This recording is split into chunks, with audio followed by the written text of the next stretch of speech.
We play and call it work.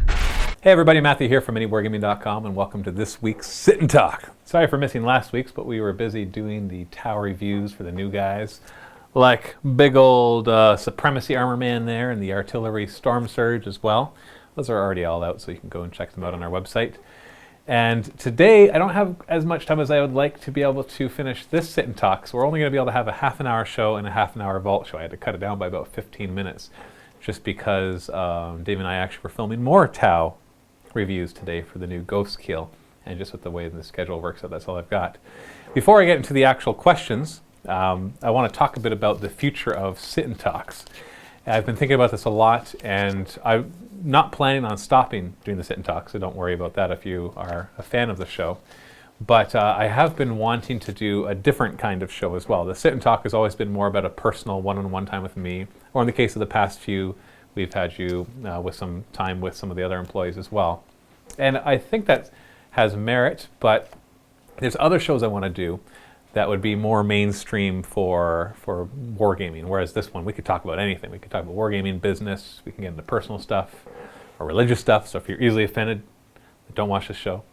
And I even put this on a separate channel, the MWG Vlogs, on YouTube, because of that, because it can get more personal in nature. Just, you know, people need to choose to come and watch it rather than having it just show up in their feed for being a regular subscriber of Mini Wargaming. And so I want to start to do some other ones, is what I'm trying to say, and not just make the Sit and Talk something else, because it's been branded to be this. So I've been putting more thought into it. I'm not quite sure yet what it's going to be. Probably something that will have more than one segment, maybe more like a podcast that covers things like rumors or just general topics. And so I'd love your suggestions on that. So in this Sit and Talk, for your suggestions, I want you to do either one of two things, or both of them if you want. If you want to leave a comment or question for the next Sit and Talk where I just answer the questions, then go ahead and do that. But if you have a suggestion for what you'd love to see in a show that I host, it doesn't necessarily just have to be me in the show, but I would be the one hosting it, because we have shows like The Reroll that Steve, Quirk, and Leland do, where that's going to become more regular, and they cover subjects that they like to cover. And so if you have suggestions on the format of a show that I could do, I'd love to hear that, but put suggestion in front of it, so that way I know that it's separate from all the questions and comments. And the Sit and Talk will probably become less than weekly. I'm probably going to start doing it on a monthly basis, and that way I have time to do these other shows as well, because just that's what I want to do. Just want to start trying to do some other stuff. So if you could do that in the comments below. If you're on YouTube, I've been disabling comments on YouTube for the past few, not because I've been having bad comments, but because I only read the ones on our website, and I've noticed some people still post comments on YouTube asking me questions, and so they didn't quite catch that. And so hopefully by them being disabled, you'll realize that you need to check the description as to why that is. And that's because you need to click the link to come to our website to leave comments there. And while you're there, thumb up any ones that you want me to answer, or any of the suggestions that you like. And I answer the top 10, and then just random ones after that. So like I said, this first half is going to be half an hour long instead of the regular 45 minutes, and then we'll have our Vault portion for Vault members only for the second 30 minutes. So let's jump right into the questions. Valor Calls 1. Matt, what month do you want in the upcoming Mini Wargaming calendar? Oh, the obsession with the calendar. I'd say June, because that's when my birthday is. Or sometime in the fall, because I really like the fall season. I like the temperature. I don't like the fact that it's heralding in I like Christmas. Winter, because I really hate winter. Don't like cold and snow, which is ironic considering I'm Canadian. But no, just not my favorite. But I do like the temperatures and the weather and the colors of fall. Legion ODD. We all know what the Mark of Dave is, but what do the other Mini Wargaming marks do? And just for everybody to know, the Mark of Dave is a mark you put on a model so that it can be proxied for pretty much whatever you want. So if we say we're Mark of Daving something, it means that we're not WYSIWYGing it, or what you see is what you get. So Mark of Matt, Mark of Steve, Mark of Quirk, Leland, Chris, Justin, and other people. Oh, good question. What would those be? Well, the Mark of Dave, he loves the proxy, or at least he used to do it all the time. It's kind of become a recurring joke. The Mark of Matt, I know what the Mark of Matt would be. The Mark of Matt would be that when you roll for that unit, that they get exactly statistical. That would be it. So if they're rolling 6 shots and they got a ballistic skill of 4, you don't even roll it. You just get 4 automatic hits. I'd rather be statistical than above average, below average, above average, below average. And so that's what they do. And anything they fire at, their armor saves or cover saves or saves of any kind or feel no pain are always statistical as well. Now I should frame that. If you have a remainder, like for example, if you're rolling 5 rolls to hit and you have a ballistic skill of 4, then you should be getting 2/3 of those. Well, unfortunately, getting 2/3 of 5, you're not going to have. You basically have to round down and then take the extra dice and actually roll those. So there's always going to be some randomness, but at least you get a little more close to statistical. So that would be the mark of Matt. I would enjoy the game if it had that, although there is something to enjoy about rolling above average or getting those clutch rolls or watching something die that shouldn't have. That is fun in the game, I do admit that. What would the other ones be? Mark of Steve would be either that the model retains its retail value so that he can sell it to buy other models right when he gets tired of it. I think that would be the Mark of Steve. Mark of Steve, the model does not lose value by being used, and that way he can recycle it. Because wouldn't that be awesome, Steve? I would love it. If you spend $1,000 on miniatures, and you never have to spend any more money again because you just play with those $1,000 of miniatures, and as soon as you sell them for exactly $1,000 and buy another. Although with inflation and with Games Workshop's price increases, you'll still always have to invest more money into it, of course. 5% a year. Or maybe the Mark of Steve not just makes them retain their retail, but makes them retain with inflation for other Games Workshop products too. But either way, it just makes them more sellable, because then he likes to do that. Mark of Quirk and Mark of Leland. If you guys get an idea, you can shout it out. Mark of Leland would be that it rolls more 1s, for sure. Not all of them are beneficial marks. Just want to point that out.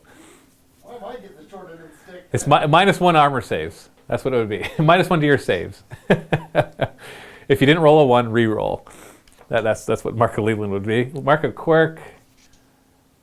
I don't know if I have a witty one for him. I don't know. I got nothing. You guys got anything? Nothing? Would Otto show up late every morning? I mean, first turn. You don't start rolling for reserves until turn 3. Yeah, you start rolling for reserves on turn 3. I like that one. Because you're out having a smoke break or or you accidentally sleep in or something. Yeah, there you go. So Mark of Quirk is also bad. So there you go, Leland. You're not the only one with the short end of the stick there. Mark of Chris would be the equivalent of adding 3 layers of dust to your models. Superbly painted when you remove the dust, but the dust is still there. So, and Mark of Justin would actually be the equivalent of putting a flamethrower to your models, because most of his end up destroyed. And the other people, I don't know if they really play, so don't really have marks for them yet. Except Mark of Rob, I think it would age the model or something. Hey! That'd be the mark of dust on mine then. All right. Okay, I gave him my best shot. I hope that was good enough. Phantaz Eric, hi. I can really feel the love between you two, Matt and Dave, at the Sit and Talk. You're best friends, and we can see and feel the camaraderie on screen. Sorry, I have no question. I felt like to say this, Eric. Oh, thank you. We have grown up together, been good friends for a long time. So, yeah. Montreal. I don't know. I would like to hear more business-related stories. 1, like, what was the hardest decision while running Mini Wargaming? Keeping it running, I would say. For the first couple of years, I've said this before, it's probably been at least half a dozen times where I went to Dave and said, let's just shut this down, it's not going to work. And he wanted to keep it going. So that was kind of a hard decision for me because I felt like we were wasting our time because we just hadn't found the way to do it. And so in hindsight, I'm really grateful that he was perseverant with that because, well, now we have what we have. 2, what is your favorite business-related story that happened to you? Favorite business-related story?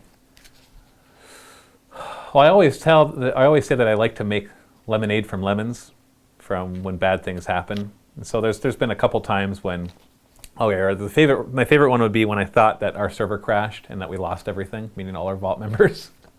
That wasn't fun, but there was a 3-day period where basically our hard drive failed. I thought we had a backup hard drive, but it turns out it wasn't set up properly, so there was no backup. So really everything was on that one hard drive, which now it's not. Now we got backups of backups, we're good. And for 3 days, our hosting company was trying to see if they could recover any data from it. And for those 3 days, basically, our website was down and we had no Vault members. Now, we still had the ones in PayPal. We could kind of figure out those, but it'd basically be about half of our Vault members would be gone, which would essentially put us out of business. And so for 3 days, I sweat. But at the same time, my brain always goes into like super mode when I get backed into a corner. And so I had the idea to basically when you have things like that happen, it makes for a really good marketing story because people really feel, because it's real, it's real stuff. Hey, we're about to go to business unless you help us out. So I had decided that we would package all our DVDs and Blu-rays together and just give them all away for free, like 20 of them or whatever it was. But then they were able to recover all the stuff from the hard drive, and that tragedy passed. But I was still able to use that. I was able to go to people and say, here's what happened. This is why our site's been down for 3 days. So it still had a really good emotional hit of what could have happened. And we had a lot of people kind of back us up, and a lot of people who realized that they wanted to support us.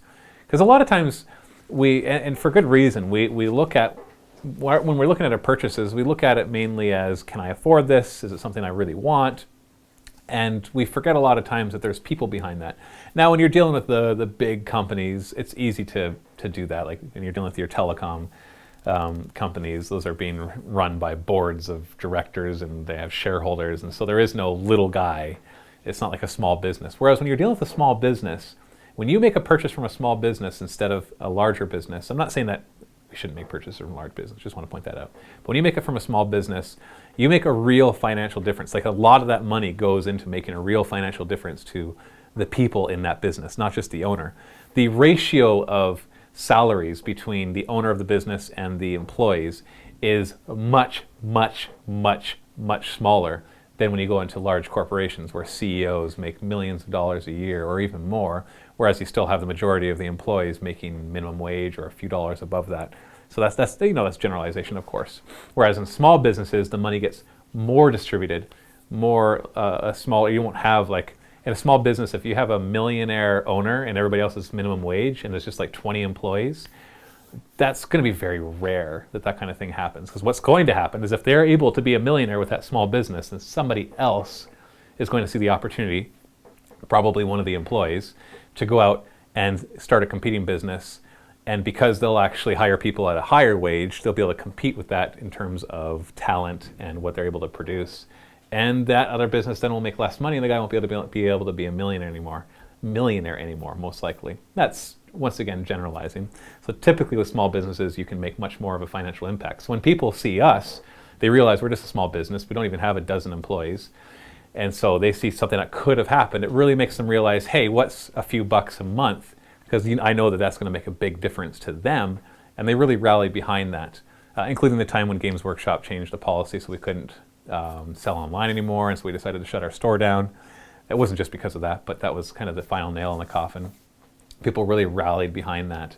Like within that week, we doubled our Vault membership when we decided to close it down. But we made a video saying we're closing it down, but our Vault isn't big enough to really make up for it. So we need people to sign up in order for us to be able to continue making videos.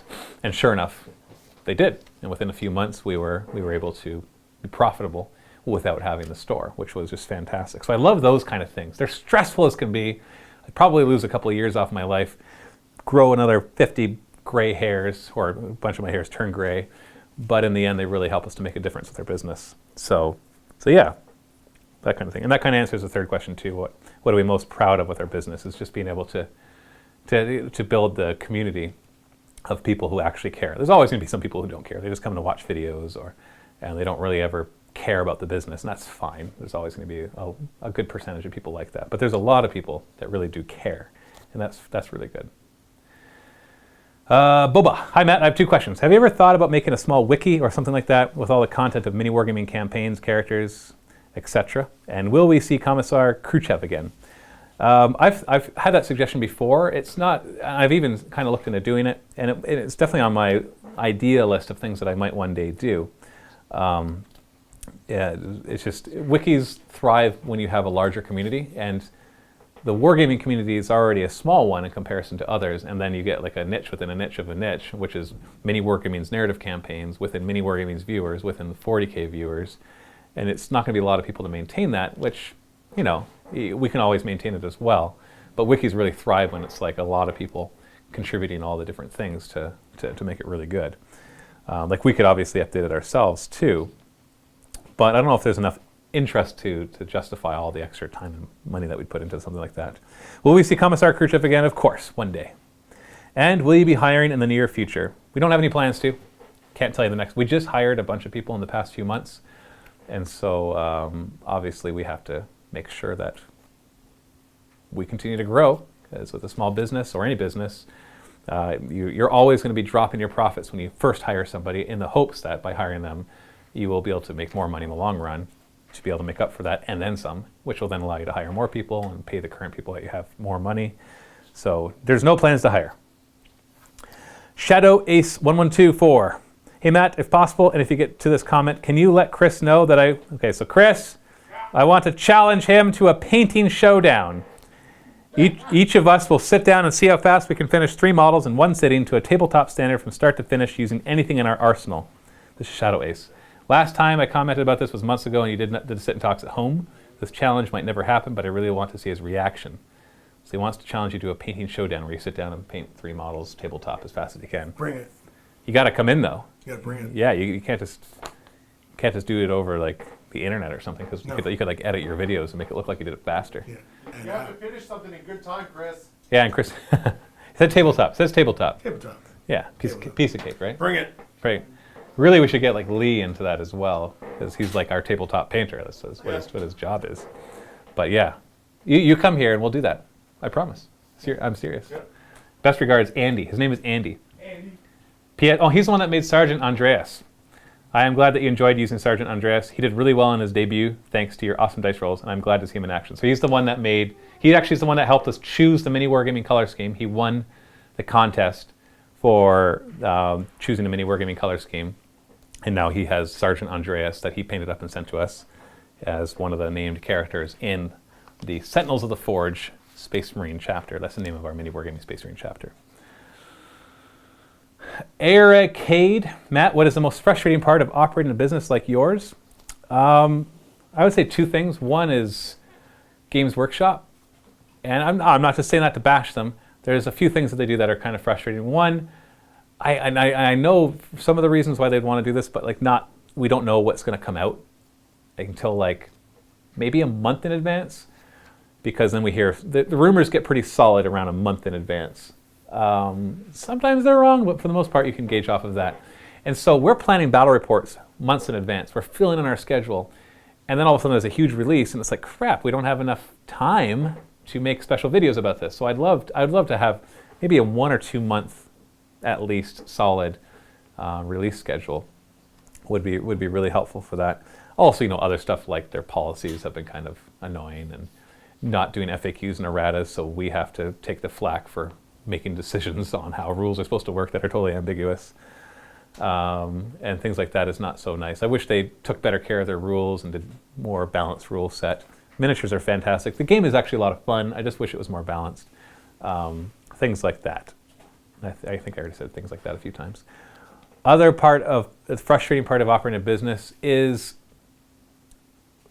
waiting for time to pass. And what I mean by that is you get really cool ideas, you get together, you make stuff, but time has to pass for you to see the results. We can't know. Like when we first started doing narrative campaigns, sure, we had a huge spike, and so that told us, yes, narrative campaigns seem to be popular, but you can't really know for certain until you've done them for about a year.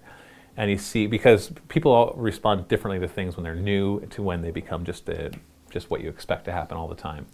And so looking at statistics, you really have to look back.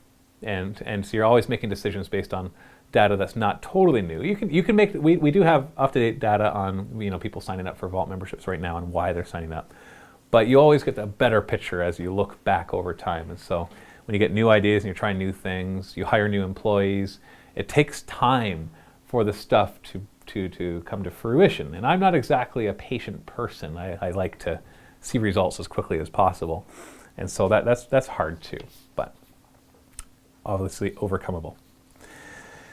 Nikolaki 009. Hey Matt, I had a good idea while watching. Do you guys think that you could try to do a GoPro battle report? The camera that is put on your head. Thanks, and keep up the effort. Love from Australia. Now, no offense, Nikolaki 009, but that is a terrible idea. A GoPro on our head, you would never see anything because we'd be looking everywhere, like looking to turn to get the dice, and we're looking back to look at the models. Like it would, the closest, what you're watching is the next best thing, or actually a better thing, because the camera is right where we're looking as we're moving around and doing stuff. So you're getting that action. Some people have asked for an overhead camera, but without editing in more than one camera, basically you're choosing between having the style that we do and one overhead camera the whole time. I know that there's people that do more, but the amount of editing is humongous with that as soon as you add in a second camera. With overhead, you can't see all the action. You don't get the dynamic shots. It's just not as interesting. Let's just put it that way. So a GoPro battle report would be nauseating, and you wouldn't even get to see anything that you wanted to. It's different when you're looking at large-scale things like you're skiing or you're skydiving, like you had a wider view. But when you're looking slowly, like at small stuff, then you're going to be whipping all over the place and not be able to see anything. So there was no offense there, hopefully, that it was not a good idea. Phoenix King, hey Matt, I have a quick Tyranid-related question. I know you love those. What if a big group of Tyranids is left on the planet, away from the main fleet? If there is a hive tyrant, others will follow him. But will the tyrant get his own mind and make his own decisions? Turned out to not be very quick. That's a good question. It's one that we don't know the answer to exactly. We know, for example, that there are multiple hive fleets, and they all seem to operate independent of each other. They'll even fight against each other, although some have theorized that they do that because it's just a way of merging two of them, and the stronger one wins out and gets all the biomass of the weaker one. But there have been lots of instances of Tyranids kind of operating independent of the hive mind. And then we have the things like gene stealers that totally operate independent of the hive mind. So the question becomes, are all of these their own hive minds? Or is it more, because it's like if you cut off your finger and you threw it on the ground, it's not going to continue living for very long. It's not going to all of a sudden develop its own ability to maintain itself. It needs to be part of the greater whole. The Tyranids don't seem to have this restriction, even though they've been compared to individual cells of a larger organism. So they're a much more alien kind of species. All we know is that if two hive fleets attack each other, like those synapse creatures are going to be close to each other, and yet they seem to operate independently of each other. So why is that? Is it really more than one hive mind? Or is it one large hive mind kind of just allowing things to have their independence so that they can develop and become something even stronger? Are each of these fleets meant to destroy the galaxy, or are they meant to learn? And each of them kind of learns their own thing and becomes specialists in their own ways. And then when the final large hive fleet arrives, it envelops all of those, takes control of all of them, and learns all of their strengths and weaknesses, so that can really conquer everybody. We don't know the answer to that. All we know is that they seem to operate independent of each other, and they each seem to have their own hive mind capabilities. But that's about all we do know. Tamadrum, hey Matt, I had a question for you. I know that Mini Wargaming has a few house rules when it comes to ambiguous GW rules. Example, do you roll to hit with certain Tyranid psychic powers, like Psychic Overload and Spirit Leech, or the specific style of the Tyrannocytes, Instinctive Fireworks? My question is, have you ever tried to email Games Workshop to get a ruling? They used to have an email specifically for rules questions. We never have, because most of the time they don't really reply to that kind of stuff. I have seen instances where they have replied. And by the way, you haven't seen this yet, but we have changed the ruling. We're going to be using some tournaments like Adepticon and oh, my brain fart. ITC's FAQs. We're going to be using those for rulings, and so we will be rolling to hit with psychic powers that don't have a profile. That will be changed. I just haven't played a game with my Tyranids since that ruling, not because of the ruling, just because it hasn't happened yet. So we're going to be using that, and that's two advantages. One, they've done a lot of work trying to figure out why or what the ruling should be. And two, it puts the blame on somebody else. And so if you have a problem with the ruling, because some people still will, like gargantuan creatures being able to fire as many weapons as they want, psychic powers with a profile needing to roll to hit, even though they don't have a profile and it doesn't make any sense, rules is written, but maybe rules is intended it was supposed to be there. It allows them to vent their frustration elsewhere rather than at us. We're just using somebody else's rules, and so you can't get mad at us. Kind of like when we use 40k rules, if I roll a cover save, you can't get mad at us for rolling for cover save when we have cover, kind of thing. So we're going to be using the ITC and Adepticons and those to kind of get rulings on the ambiguity parts.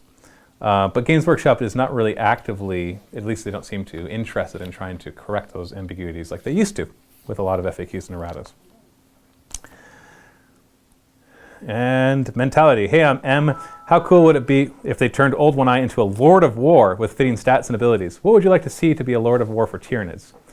I'm going to expand your question because there are strong rumors that the first quarter, or actually in January, we're going to see a new Tyranid Codex. So I actually want to talk about what I want to see in this new Codex. I've had this question in the past, and I've always been like, well, I don't really know, fix this or that. But the more I've been playing them, and the more I've been seeing updates for all these other races, I realize that there are a few things that I'd love to see. So turning Old One-Eye into Lord of War, fine. That'd be kind of fun. Make him really powerful. But he's still just a Carnifex size thing. So that's kind of a thing of the past where like Ghazghkull Thraka is a Lord of War. They would take like the strong HQ and they make him a Lord of War. Almost like he's not intended to lead, but he's intended to be there with other leaders. Like he's part of a bigger army kind of thing. Not he's not leading, but you know what I mean. But now we're getting a lot of things like Gargantuans, super heavy walkers, other things that will take over the Lord of War slot. And so I want to see that. I want to see a Gargantuan, and there are rumors that there is one, a Gargantuan, plastic Gargantuan for the Tyranids. What should it be? I'd love it to be like the Eldar Wraith Knight in the sense that it has a couple of options. It can be a shooty one, and a good shooty, not 2-shot, strength 10, AP 4, ballistic skill 3. Like, that's not good. All right, don't give us strength 10 if you're just going to give us AP 4. Like, make it AP 3 at least. I want a good shooty one and a really nasty close combat one, because Gargantuan gives you so many advantages over the monstrous creatures. For example, being able to move the 12 inches is a rather big deal. And being able to fire all their weapons, that's fine too. But for the most part, Tyranids don't have more than a couple weapons. I could see other things I'd like to see, besides a points adjustment on things, for making Gene Stealers useful. Gene Stealers could become useful without adjusting anything except one single thing. They can charge when outflanking. I think they should be able to do that. You might think it's overpowered, but it really, really isn't for how weak they are. And they need that. That's what made them good before. Besides, the older edition is different because it's just a whole other meta. But really what nerfed them was that. Smash being nerfed was really bad for most of the monstrous creatures like the Turvagons and Trigons, so them getting something back to help them against vehicles would be really useful. Because of the prevalence of super heavy walkers, or just walkers in general, like the Gorkanaut and Morkanaut, it's really hard to deal with that high armor 13, when you're only a strength 6 Trigon, so you got to exchange 7 of your attacks in a charge for 1 smash attack, and you don't even get to re-roll it.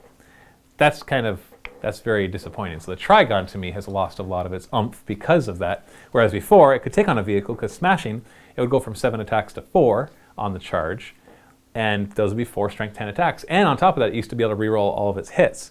And so it was a really nice way. The Trigon, which is a 200+ point model, should be able to take on most vehicles in close combat. Remember, it's in close combat in all these cases. Trigons being able to go a little faster. They used to be Gargantuans in the old Imperial armor.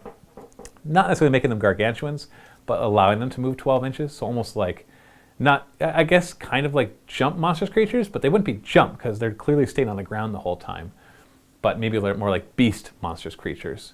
Or just a special rule that says they get to move 12 inches, and when moving through cover, they did double it, which Gargantuans is not an FAQ that they do that, but it still makes sense that you would. Other things too is I would really like to see a huge overhaul of the psychic powers for Tyranids. Right now we have the discipline, the powers of the hive mind, but then they've been introducing slowly other powers, like the Neurothrope, Spirit Leech, or the Maliceptors, Psychic Overload. And so you can see they're adding on other powers, but they're not technically part of the powers of the hive mind. I'd love to have even just 2 disciplines. Since we lost access to all the ones from the main rulebook, if we could have 2, maybe 3 disciplines that focused on different things that you'd be able to choose between, that would be really cool. Like one that really focuses on support. So giving Feel No Pain, or the running and shooting ability, or whatever. And then you have one that's more offensive, so your Warp Blast and your Psychic Scream, maledictions such as the Paroxysm. And then there could be another one that's maybe more like personal buffs, kind of like Biomancy with his Iron Arm. Not necessarily those in particular, it'd be Tyranid-specific things, but I think it'd be really cool. Maybe even a cool psychic system where they get to draw on more powers based on how many Synapse creatures are around, because they get to tap in more of the power of the hive mind. There's some really cool stuff you could do there. Get rid of the tables for instinctive behavior. They're just a pain. you can still make it really nasty if you don't have instinctive behavior or if you don't have synapse, but the tables are just annoying. There's just more stuff to remember there. Things like that would be really good. Trying to think of what else I would change. Like the flying monstrous creature, the flying hive tyrant, in some way needs a nerf, whether it's a points increase or I don't know. Like I know people love to just bring them in spades. Like they'll bring 3 of him. The muculids shouldn't be a troop choice. There should be more of attacks for your troop choice than just the muculids. Those should be fast attack or elites or something, but not a troop choice. I thought that was really weird. I still think to this day that it was a typo in the White Dwarf that made him a troops choice. So yeah, not doing that would be good as well. But yeah, those are just a few of the many choices or things that I would change. But just kind of fleshing them out more, making them more interesting than what they are right now. Because I've been playing them a lot, as you know, and when it comes down to it, there's only a couple ways that I feel I can play them effectively, and there's just certain things I wish I could do more of, like the Maliceptor and Toxicrene. I don't even touch those guys because they're awful. They're absolutely awful. I tried so hard to make them useful, but they are totally useless. And even the flyers like the Hivecorn and the Harpy, they have their uses, but they're just not quite there. This is not quite there for it. Things like Raveners. Tyrannid Shrikes, I would love to see a kit for them to actually have the wings to make Tyrannid Shrikes. So let's make that a reality there, Games Workshop. Let's put that out. Anyway, I'm out of time. Unfortunately, I didn't get as many questions answered because of my preamble at the beginning and because I can only do 30 minutes for this one. But I will do another 30 minutes right now for our Vault members. If you're not a Vault member, you can still click it, get a free 7-day trial. Join the Vault, help us to be this. Most people who watch Sit and Talk still are Vault members. So you guys can go ahead and click that. And happy wargaming.